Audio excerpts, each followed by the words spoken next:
So far in this section, we've learned a lot about our invisible friends, whether it's the bomb that we drop that creates a little sphere to gather information about things close enough to apply a force to, or maybe it's a raycast, an invisible line that we shoot out that's looking and seeing if it hits something to then affect the thing that it hits.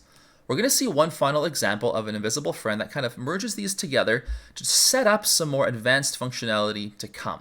And here's where we really start to see a cool game system starting to emerge that we can really refine and do some cool things with moving forward. My player has some new information attached to it, in particular, the Sphere Collider and the Sphere Target Manager. Now, I already have a box collider on my player that surrounds this cube. So what is this Sphere Collider that I'm making down below? Why do I have two colliders? Well, if I pop this open, you'll see that this Sphere Collider is a sphere that's quite a bit bigger than my player. So what's the purpose of this? The purpose is to be a trigger. And now we'll see the value of this little toggle setting underneath our colliders that we've mostly ignored up to this point, I believe. But now we're going to enable it.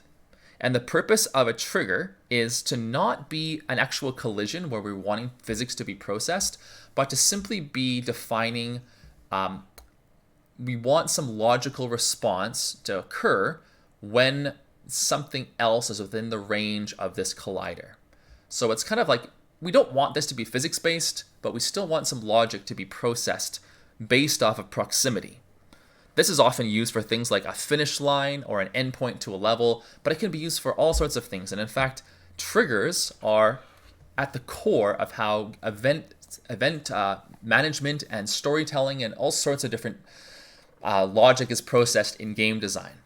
If you ever played a game where you managed to get out of bounds and suddenly there was like you went further in the level and you skipped over a normal pathway that you had to go through, and then later in the level things weren't appearing properly, well, that's because there was a trigger along the normal path that needed to be tripped or to be enabled that you skipped. And so that it meant that some loading actually never happened. So triggers are really essential in how it is that we're considering making gameplay as we develop some of our content later on. So we have this collider. It is not meant to process bumping into things and defining physics, as I said before. Notice I still run into things just like previously, but now I have no effect on my physics of moving, but I see there is effect on the things around me. And if you can tell, it triggers at about that radius that invisible sphere exists. So I have this invisible friend around me that's triggering behaviors in things that I get close to. Let's see what the script does. I have the Sphere Target Manager script that I've created, and you'll see that I have this objects in range setting whose size is currently 0. I'm going to run this, and let's see what happens to this exact set of information as I get close to things. Things are added and removed to this array or list of information. Let's see if I can get close to just like one or two things. Yeah, just these first few cubes here, and as I turn, it kind of cuts off because I didn't make my collider perfectly aligned, but I see those cubes are now in range and now they're not. And now I have a bunch of cubes in range and now they're not. What I've enabled, and here I have this wall, this cube 5 wall that I have here. Now, if I give my names, if I do a better job of not being sloppy with my naming, I'd have a much clearer idea of what it is that I'm actually nearby. So that's my mistake for not naming well. We see another example of proper naming being valuable here. What I'm trying to do is teach my player how to have awareness of things that are nearby.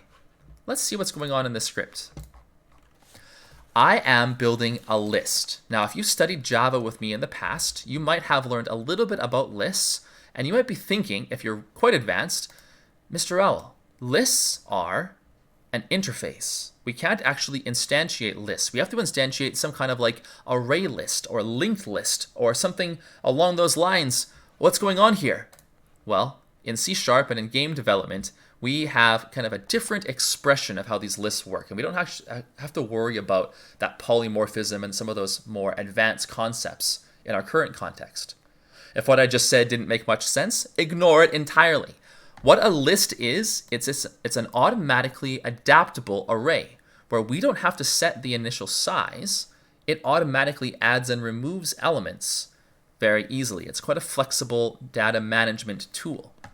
And here's how we generate it. We say, hey, we want a list, and in these triangular brackets, we say, what type of thing do we want this list to store? Then we give it a name, and we say it's a new that thing, with, again, the type inside these triangular brackets, and then our open and close brackets to complete the instantiation of this object. So here, I've defined objects in range is a list made of game objects. Let me clean up my code a little bit here to make it a little more easy to follow. And we're going to see that we have a familiar but slightly different method call here. We're used to seeing on collision enter, but since we enabled a trigger on our collider, we now can reference on trigger enter.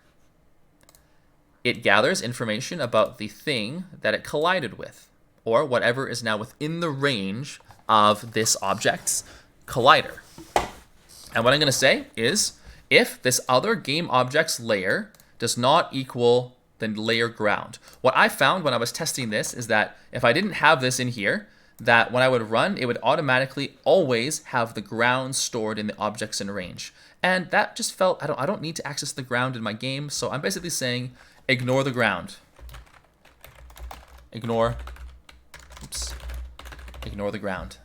So that I don't have to ever worry about processing that piece of logic. I also do affect the things around me when I get close. I didn't want the ground to be changing color. You can disable this if you want and see what happens. It's not with the functionality that I wanted, so I added this little check.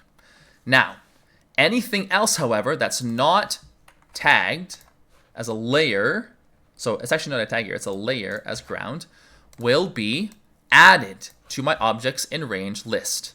What am I adding? I'm adding whatever I've collided with, the game object attached to that.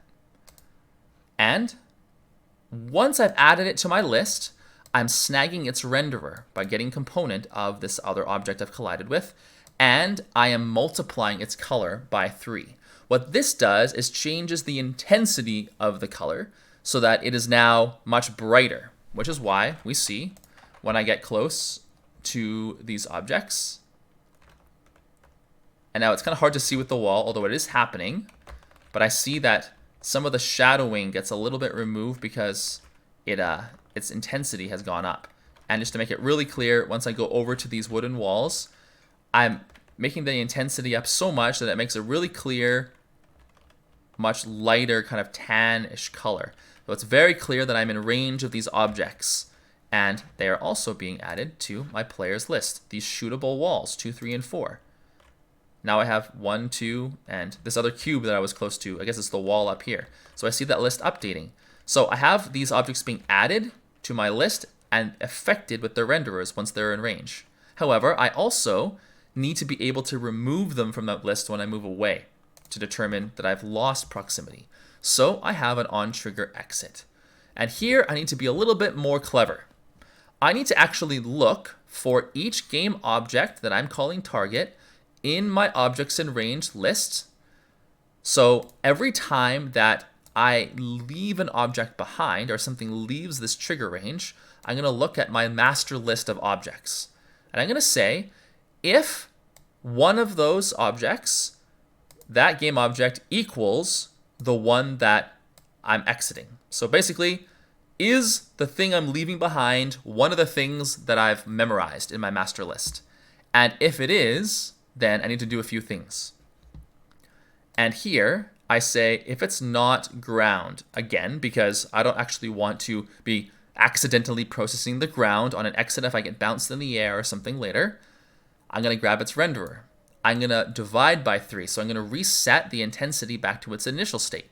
Maybe I want to make this a class variable for the intensity value. And finally, I'm going to remove this target, whatever object that I found that equals the one that I've left behind, I'm removing it from my list. And what this accomplishes is the behavior that we've seen many times now of adding to my list all of the objects in a range and then automatically removing them afterwards. This is a beautifully generalized system where no matter what I add to my world, I will now have my player having the ability to gain awareness of those things within a certain range and then lose interest in them once I move away. This could be used for things like picking up items off the ground, interacting with doors, but you have to be close enough to, or maybe even specialized melee weapons that can only affect things within a certain range. I've now built a kind of an overall system that sets up all of that functionality, and all I have left to do is build those specialized pieces of functionality to come. We're going to build one of those types of systems in the kind of final third of this tutorial series. So take some time to explore this, poke around, maybe change some of the raycast, experiment with affecting objects in different ways, and then I'll give you another set of another prefab package for the final portion of this lesson in the next one.